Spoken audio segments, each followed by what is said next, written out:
Hi there, my name is Kathy Watson. I'm a doTERRA wellness advocate and I work at Oakville Hospital as an X-ray tech and a CT tech. And I found my way into natural health about 4 years ago when I had a hormone crisis, which I'm sure all of us have had at some point. And I was feeling terrible and I reached out to my doctor and he wanted to put me on pain meds and said there was nothing wrong with me until I reached out to a naturopathic doctor and found essential oils. And the rest is history. This is what I do. This is my passion. And I love teaching natural health and sharing it with others. So I want to introduce Liz. I met Liz through a mutual friend, Tara, who I work with. And I've known Tara for years, but what I didn't realize when I met Liz is that she has a big story behind why she's looking for natural solutions. And I didn't find that out till later, but it's been really fun getting to know Liz and all the great things she's doing with her company that she's working with. And so I'm sure she'll say some stuff about that as well, but also tell us about her journey. So take it away, Liz. All right. Well, thanks for joining, guys. I'm Liz Schroeder, and actually, not only do Kathy and I share this thing for natural beauty and skincare, but also we both have Jeeps, so that's a real big thing. It's a real connection. Yeah, so we were kindred spirits immediately. So yeah, I do a couple things actually. My day job, I actually sell police equipment. So if they use it, I sell it. So I've been doing that for about 18 years. And as you saw in the little blurb, I am a cancer survivor. And this fall, I will be 10 years cancer-free. So pretty happy about that. Just a quick recap on that is, so at the beginning of 2011, I had a pain in my breast and in my right breast actually. And it was just weird. I thought I had pulled something putting up the Christmas tree or something. I don't know. But so I ended up going to the doctor and in January, and she says, let's do a mammogram. We haven't done one. We should check you out, do an ultrasound, everything. So when my 20-minute appointment turned into 2 hours, and they had me going back and forth between imaging and ultrasound, of course, my brain rolled, and I had lost my mom to breast cancer. So I walked out of there. The tech was amazing. The people were so incredible to me. But I walked out of there and immediately called my husband and said, I am pretty sure I have breast cancer.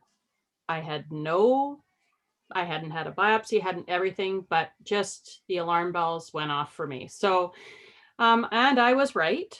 And I was diagnosed. So I ended up having a lumpectomy and then chemotherapy for 4 months and then radiation. And because my cancer is estrogen positive, I made the decision to have a full hysterectomy as well. So that I called it my full meal deal. I just did it all. My gynecologist was in favor. I had already had dysplasia as well beforehand. And so I just really felt strongly that my body was trying to make something happen.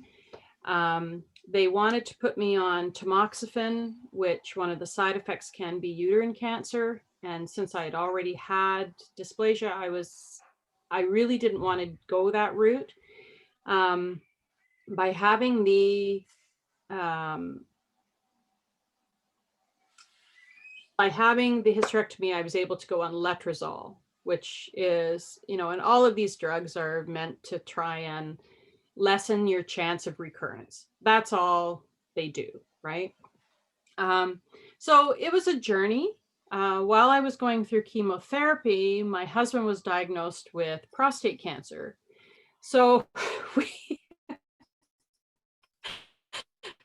our doctor just looked at us both and said, "Really, you guys? Really? Do you have to do everything together?" But we we laughed. We had a good, positive outlook. And you know, it was a tough year for our kids. They were 16 and 14 at the time, and but we kept a positive outlook and had incredible care. And we're very blessed with our results and our outcome. We both, you know, worked our way through it. And one of the things I think that was the biggest takeaway for me, because at first I really struggled, because I knew people that had gone through a cancer journey, and they were, I'm still working out and I'm still doing this, and I'm like, they were super active and everything, and I could barely get out of bed. I felt so lousy. And I really struggled with that in the beginning. Just really understanding, well, why can't I do that? And why am I being affected this way? And one of the things I learned, my biggest takeaway was that everyone's journey is their own. And as soon as I stopped comparing myself to others and what they were doing and how they were managing their diagnosis and how they were managing their treatments, it was like this weight was lifted off my shoulders. I was able to, I don't know if the word accept is the right word, but I was able to put my head down and just keep crossing those bridges as they were put in front of me. So yeah, so my final thing, closure to my cancer journey, after drugs and stuff, or before all the end drugs, was having my happy Halloween hysterectomy. I had my hysterectomy Halloween. That was what it was scheduled. And so, you know, we kept a sense of humor the whole time, and managed the treatment. So that was sort of my journey, Mark and my journey. He's fine as well. He had his prostate removed, and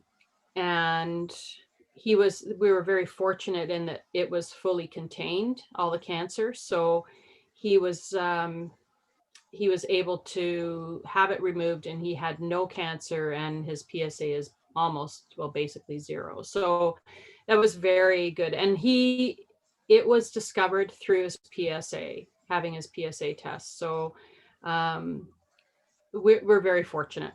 We're very fortunate. We did not know his father had prostate cancer, who is 92 now. He's doing awesome.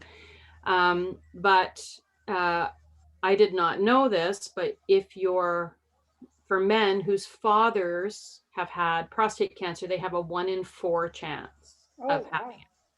I Yeah. didn't know that. It's quite a bit higher than you think.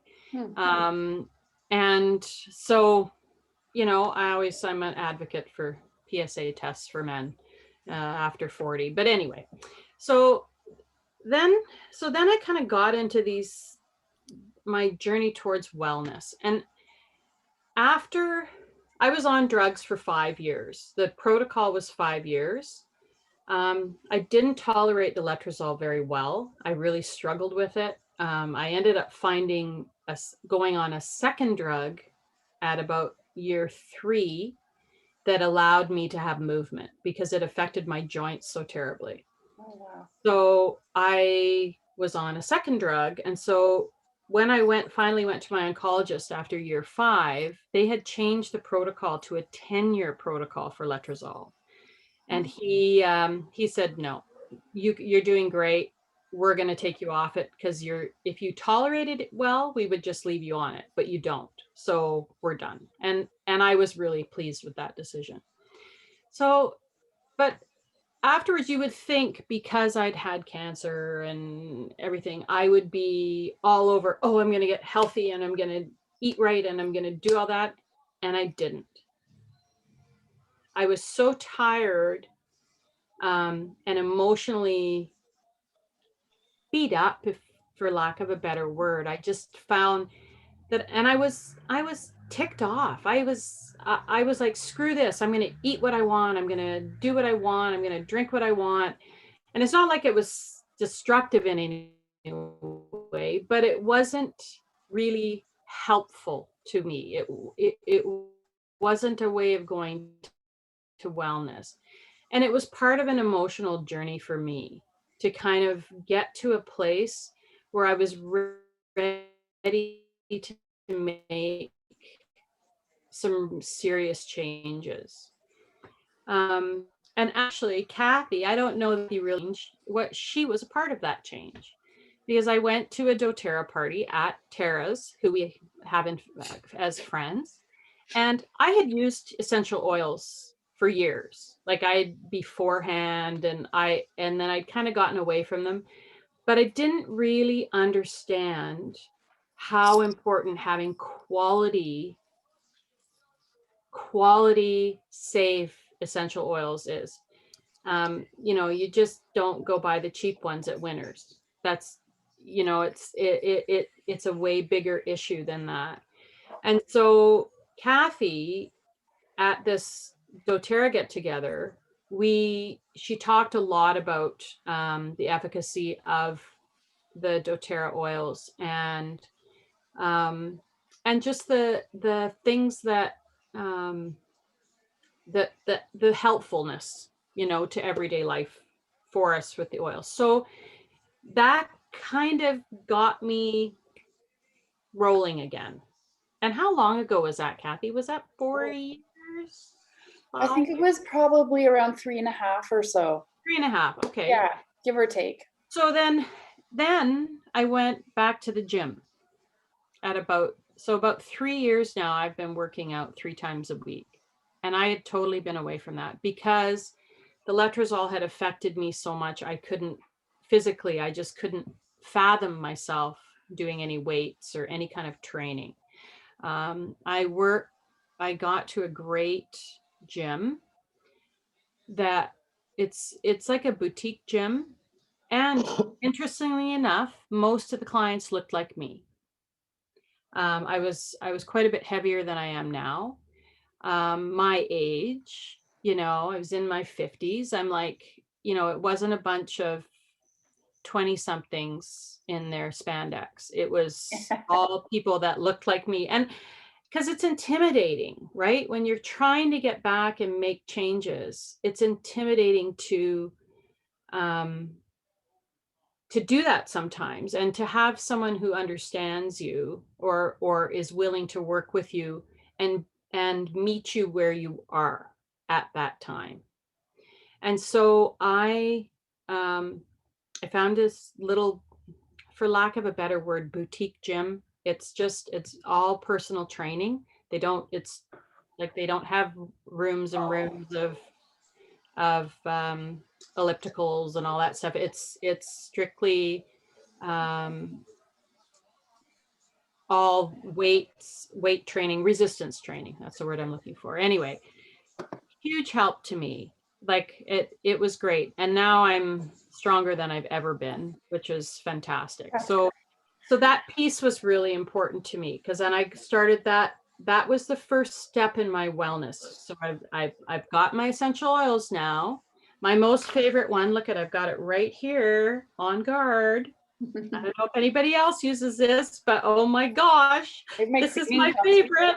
And On Guard toothpaste and On Guard mouthwash.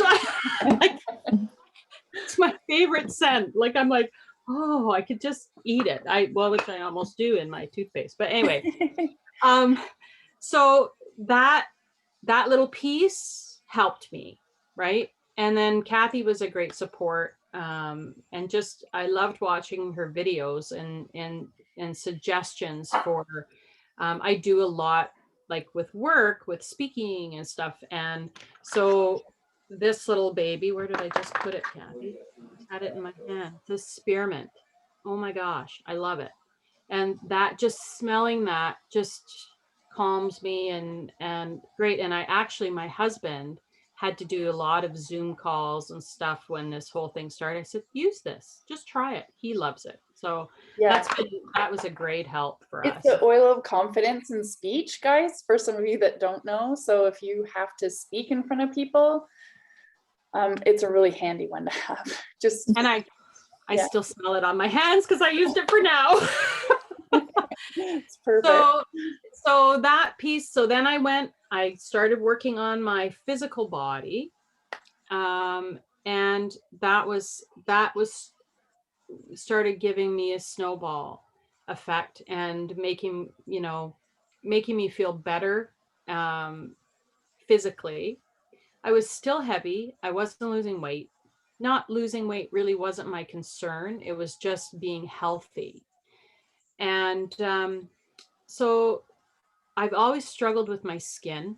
I had eczema. I highly sensitive. I have cold urticaria, if you know what that is. Oh my gosh. I'm in Canada and I'm allergic to the cold, like seriously. So I started, a dear friend of mine who was actually my maid of honor, and I hadn't seen her in years, started talking about BeautyCounter. And BeautyCounter is a skincare makeup line that is all vetted ingredients, no chemicals of concern, nothing that caused health harm. And that was a big thing for me. So my very first thing was this little pot of lip conditioner, because I struggled with my lips all the time. And so anyway, I ended up joining her on this journey and became a BeautyCounter consultant. And because it worked for me, and my skin, I wasn't reacting, etc. So, but I learned a lot about endocrine disruptors and the products, the chemicals of concern that are in our everyday products. And me, naive me, thinking that Health Canada, the FDA, all those things have our backs and are taking care of us, and saying, oh no, you can't put those caustic chemicals in that product. No, they aren't.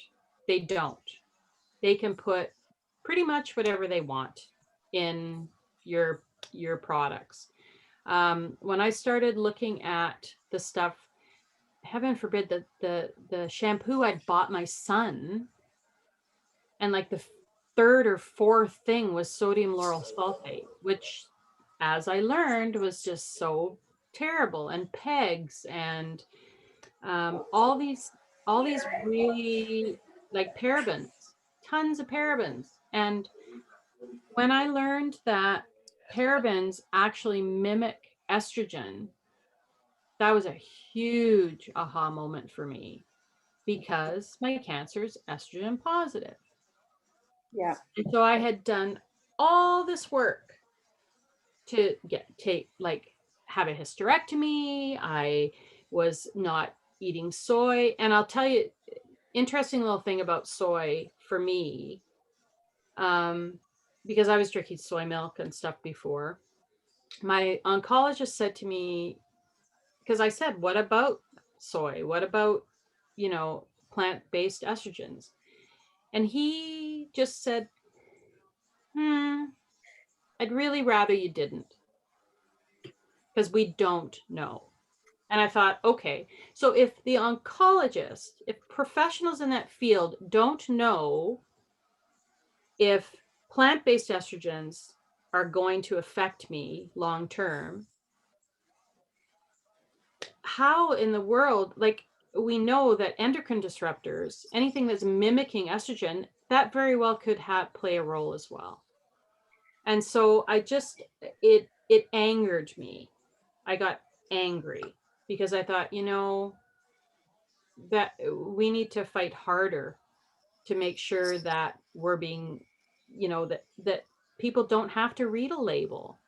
They don't have to look at the word fragrance and worry that there can be hundreds and hundreds of chemicals of concern in that little word fragrance, because they don't have to declare any of it. If they put it under the word fragrance, that manufacturer does not have to tell anybody what's in that. So that's concerning, right? That's something that we should all look at and be concerned with. So anyway, toxic load in my body became a real concern for me because I realized that I was putting stuff on my skin that, and if it's on your skin, it's in your body. Point blank. There is no, it's in your body. Everybody thinks, oh, I'm just going to slather this stuff on. Yeah. Right, Kathy? Yeah, Like it's terrifying because what people don't realize is even when you're diffusing something that you're not even putting that on your body, it's still getting into your bloodstream. So that kind of makes my blood boil in when you go into the malls and they're diffusing stuff. Okay, so I always go in just to check it out, right? And I look at the label and they say, do not put on topically, do not take internally. But if you're smelling it in, it's still getting in your bloodstream. So that's the thing that I love. Like that's why I love educating on that point, because and that not just oils, but anything you put on or around your body is getting into your bloodstream, and it's disrupting your hormones or your even just the way your cells work in your body. So you're just kind of, the more toxins that are in your life, it's kind of creating a perfect storm for something bad to happen. Well, but even it can cause, like, you're exactly right, but it can cause little, like, I am, I fully believe that the cold urticaria is because of my toxic load in my body. Um, and so those kinds of things, like it's getting better. I'm actually now, so I did I changed my products. I did a full clean swap. I got rid of everything. My husband was the hardest one, I will tell you, getting rid of his Gillette. I'm going to use a brand name. Sorry if someone works for Gillette, but I'm sorry. He had his beautiful Gillette foamy that he paid like what, $1.50 for a big can. And he said, well, I want to get through it. I'm like, do not make me read you the ingredients on that label. Like, I was just so, like, if I have to do that, it was $1.50 for that can. Seriously, like, it's going. Yeah. It's sometimes a little harder with the boys, I feel like, but Oh, yeah, if you don't give them a yeah. choice, then So now he's a total, yeah, exactly. It took a little while. Like, I just kept putting everything in front of him, and eventually he just started using it. So it worked well. But so we made some big changes, and I went to Norwex. I don't know if you guys are familiar with Norwex. I yeah, also use so I love this. This is their face cloth. Like, just things like that. Like, they have all kinds of really great products. they do for Um, sure. and so we went to Norwex because we were just for like well, and I have the On Guard laundry detergent as well, but because of course I love the smell, remember that. Yeah. But like our dishwasher soap, our hand soap, and our dishwashing liquid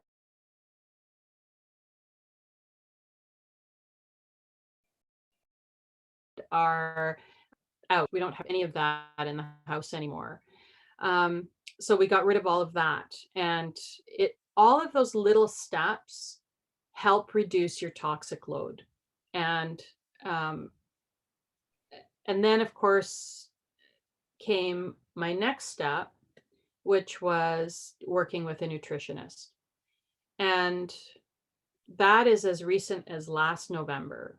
And just not that I didn't know how to eat properly, but learning how to work with my body and nourish my body as opposed to shoving food in. So I guess I'm really good at that, but the nourishing part was missing a piece. So anyway, so we've made a lot of changes with our family for ourselves and for our family. And a lot of it stemmed from our cancer journey, but it took a long time. And one of the things we say a lot is when you know better, you do better.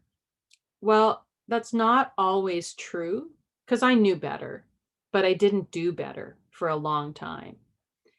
But slowly, and I think you have to be kind to yourself too. Like, Yeah. Yeah. You make the changes that you are prepared for at that time. And I've also always believed that when the student is ready, the teacher presents themselves. So I was ready to learn about those essential oils from Kathy at that time. I was ready to hear that. And then when I was thinking about starting to work out, I got the name of this gym from somebody. They, told me about it and it just hit for me. And Yeah. then same with the nutritionist. It just hit for me, that's the person I need to deal with. And so I guess those kinds of things is being prepared to listen when something presents itself for you. But so I've had a lot of people and a lot of products that have helped me in my journey, and I'm feeling fantastic now, which is really kind of exciting, like it's been a long time since I can really say that. That's great. Yeah, yeah. And we actually put our scale away. We don't step on the scale anymore. I was really obsessed with it for a long time. I was every day, I had to be on the scale and stuff. We don't use it at all anymore. Yeah. And all I can tell you is that my belt is down 5 notches since November. That's excellent. That's an easy tell, right? Like I just went, like I just don't, and I just gave away a raft of clothing because I'm never going back there. Yeah. But go ahead, Kathy. I think people, and I see this all the time with my business is that, I'll approach people because they're saying they have these issues and so I'll approach them and me, I'm not a pushy saleswoman, but I know I can help, right? So I'll present that. But if people aren't ready, they're not ready. And it might be 2 or 3 years and then they'll call me and say, okay, I'm ready to go. But Yeah. the funny thing is that when you're changing, sounds really overwhelming when you're getting rid of the toxins in your house, but it doesn't have to be an overnight thing. It's just when you get the toothpaste. Okay, so I got the toothpaste this month and I replaced everybody's, and the kids weren't happy because it wasn't super, super minty. You'll be happy to know that the new one is a little more minty. I don't know. I think it's great. I liked it before, but the kids are happier. So, yeah. But just a small thing like that is, it makes such a huge impact on your overall health, especially, with us, obviously our hormones need to be, a little leveler, but even like my kids, they're teenagers and they're all over the place, but every little bit helps. So it's just one little thing at a time. And then before you know it, when someone brings something toxic in your house, you're like, no, that's not coming in here. Like Alex brought home this one day, I don't know what he brought home, some laundry detergent. I'm like, you're gonna have to throw that out because we're not using that in this house. So it's just you don't even go down the aisle in the grocery store anymore. I bet, where all those toxic things are. It actually makes me feel sick now. like, because we were used to them before, but now when we're not, you really feel awful when that stuff's around you. Well, the smell is so overpowering, you know, Yeah, and I like now I can't tolerate it, you know, yeah, and I think, and I think that's something, um you know, advocating for tougher legislation in all of those things is so, so important. And I am not an activist in any way, shape, or form. I never have been, but um, I do make those comments and say, you know, like I want a time, you know, where we don't have to read a label to worry that there's something heavily toxic in that product. and I just don't I understand how it's okay. It it's makes and me it's really, not, it's but they ridiculous. don't, you know, they don't do anything about it. No, Like we don't. in Canada, I mean, we're a little better off than in the US. The US has 30 chemicals that are not allowed to be used. 30. We have 600 in Canada. They have 1,400 in the EU. Wow. Seriously? It's 30? Like, so I mean, I wouldn't, you know, buying certain things in the US, like I like they don't have to declare half, or they can put it on the label, but they don't have to really tell you what it is. And yeah, I guess that's concerning. That should concern us all, especially people for with sure. children, grandchildren. What, like, I just think, you know, like the stuff that's coming in, um, you look at some, like, you know, someone was telling me, oh, I got my granddaughter all this makeup at the dollar store. I went, no, no, do not use it. Like, it's Yeah, so exciting, but you know, lipstick is a big one. yeah. And most lipstick has lead in it. Wow. And we as women, like, their heavy metals is huge in lipstick, and it mostly because of the colors. And we as women, who, if you wear lipstick, most of us in our lifetime will eat about 6 pounds of lipstick in Wow. your lifetime, because you're constantly taking it off your lips. Yeah, 6 pounds. Then visualize 6 pounds of butter. that's crazy. That's a lot of lipstick. There's a really great app called Think Dirty. I don't know if you've ever used it, Liz. And you can just scan in products and it'll tell you what on the scale, how bad it is or how good. Yeah. So, and I know the BeautyCounter is usually a 0, 0, 1, and DoTerra, most 99% of the things are 0, 1 as well.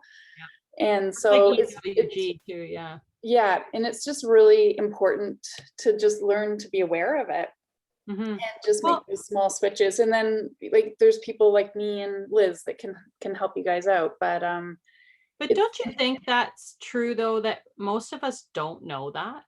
I Like didn't know. I I had didn't know. no clue. Woo, look at you. Blowing that hair. It's blowing your hair back. Let me Making me so angry. yeah. I have a real problem feeling that movement, but you know, anyway, I still, like, this is long for me, folks. Like, I have COVID hair. But I I was shocked. I know. I was genuinely shocked. Yeah.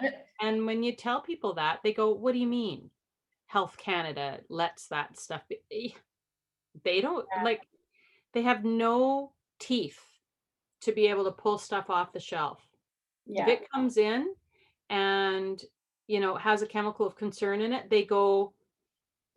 they will recommend that it be removed, but they don't have the right to walk in and pull it off the shelf. Yeah. It's That's my crazy concern. because we have a lot more products in the US than we do here. And Health Canada will stop natural products from coming in and approving them, but they'll let you spray Febreze all over your, for like, now I'm throwing this. I know. Pissed off, you guys. But they'll let you spray Febreze and like everybody's just touching it and it's crazy. But anyway. Well, it took BeautyCounter. We came out with a facial sunscreen. Actually, Kathy just is getting hers shortly. But it took us a year to get it approved in Canada. Yeah. And it's a reef safe. It's a non-nano based sunscreen, and it took a year to get it approved. And yet, as you say, we can spray all kinds of stuff. But yeah. Does anyone have any questions or comments? Like, feel free to chime in on whatever you want to say. It's not just a Liz and Kathy show. I have something interesting today, Kathy. Yeah. Ladies. I went to my dentist appointment. So, and I've been using On Guard, and I just started using it a little while ago. And the first thing the dentist said to me was, wow, like your gums are great. Your teeth, like usually I have an issue with a little bit of tartar. And she was like she kept like, wow, you've been doing such a great job. Like, tell me. And I said, well, you know, other than the regular, I started using a natural, and she just stopped. And she was like, you what? And I said, I'm using a natural toothpaste. And she's like, oh, well, that doesn't have any fluoride in it, does it? And I said, no, it's natural. And she's like, wow. She goes, okay, well, I don't want you to tell you to stop using it, but maybe like once in a while you can use like a fluoride rinse or something, because that's so important. And I said, but everything looks good, right? She goes, I can't believe how good everything looks. And like, even I could tell by when she was cleaning and there was so little done. Mm-hmm. And I could tell she was really surprised. Yeah. So I don't think she has maybe other patients who are using a natural toothpaste, but I came home and I was like, okay, we are all just using this now. And my kids love it. So I was a little worried about them, but my husband was like, okay, I'm on board too now. Yeah. So it was very interesting how she was very shocked, but she still wants me to use a fluoride rinse once in a while, she said. But why? Because she said that's important for your teeth. So I don't know if you saw my talk. I had a dental hygienist on that uses only the On Guard. It actually rebuilds dentin on your teeth. Did you see that one, Marilla? Yes, because Tracy and I connected. Oh, right. We live here. Yeah, we went to school together. Yeah. Yeah, that's right. It's all coming back to me now. Sorry. No, that's okay. I haven't even been drinking. So. Yeah. But yeah, like it will rebuild the dentin on your teeth. So if you have sensitive teeth, which I used to have, I don't have any sensitivities. So when she cleans my teeth, she goes, are you sensitive here? Like all the places I should be sensitive, I'm not. Mm-hmm. And it's just amazing. So, and since we've started using it, no one's had a cavity. That's great. And we had cavities before. And also every time my kids got a fluoride treatment, they barf afterwards because it's poison. Yeah. It's awful. Yeah. Well, which I did not know. So yeah, and this is the problem. So like they're the professionals, and I know we spoke to this. It's like you look to your doctors, your dentists, your whoever you're dealing with, right? Your oncologist. They're the professionals, and when you just trust them. So I was blown away by that little segment that you had. Like I got the tongue cleaner.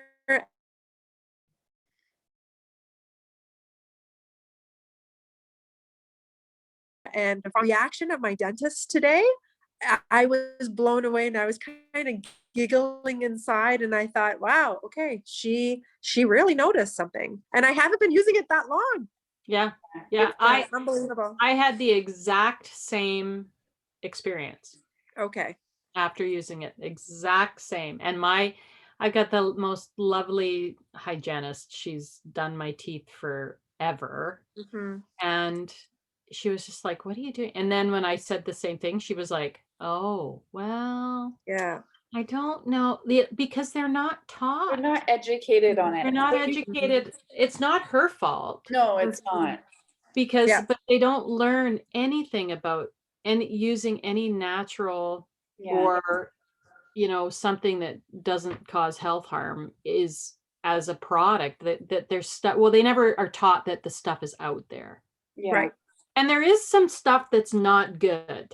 for sure. Like there's stuff that is natural or organic. You also have to remember greenwashing is a big thing. Just because a company, you need to make sure it's a reputable company, because just because they say it's organic, they only have to have a small percentage of what's in there to say organic to call it that. And they call that greenwashing, basically Yeah. pretending that they're organic or we're all natural or whatever. It's not necessarily true. So you really have to read the labels. But this, like toothpaste, don't you just love how I had it right here, Kathy? Yeah, that was pretty good. I don't have mine. That's impressive. But it's because I love it so much. But they don't learn. They aren't taught any of that at school. So you can't fault people when they don't know. No. Really? I have some radiologists at work who are very, very, very smart people. And they went to school for like 15 years to do what they do. It's insane. And I was talking, I said, well, one of the radiologists, she said she had whatever, I can't remember what it was. And I said, oh, you should try whatever, like, peppermint for a headache or whatever. And she's like, what's an essential oil? First of all, where have you been in the last 5 years? But she says, you just have to be patient with me. We never learned one day of natural health, not one single day. Yeah. They know nothing. So that's why your family doctor won't know anything. And I work at a hospital. I believe in modern medicine. Don't get me wrong. And obviously Liz does too, because she is a survivor of cancer because of those medications. Yeah. But our point is prevention is key. So if you can reach for peppermint instead of an Advil, 8 times out of 10, that's less stress you're putting on your body. So it's just really just making those small changes and being smart about it. Obviously, Carolyn said, I don't know if you guys saw Carolyn, poison ivy is natural organic, but it is not good, obviously. Yeah. So, but the thing is, safety is when I taught Liz, safety is one of the biggest things that you have to teach, right? Mm-hmm. And Liz too, with her products. Safety is 100% key, even though it's 100% pure. That's actually even more reason why safety is so important. So I think it's you have to find someone that you trust and is responsible and is teaching you the safe ways to use things. And like, I know some of you use doTERRA, but that's why they've set it up like they did with wellness advocates like me. So that we're teaching all the safe protocols to use, and you're not putting 100 drops of whatever on your body and then you're getting burnt or whatever. So anyway, so I'm going to actually stop the recording here. Thank you so much, Liz. Oh, thank you. Thank you for having me. You had to reschedule a few times because of Liz's surgery, but that's okay. We got it. And I'm so happy we did. So thanks everyone for coming. Thanks.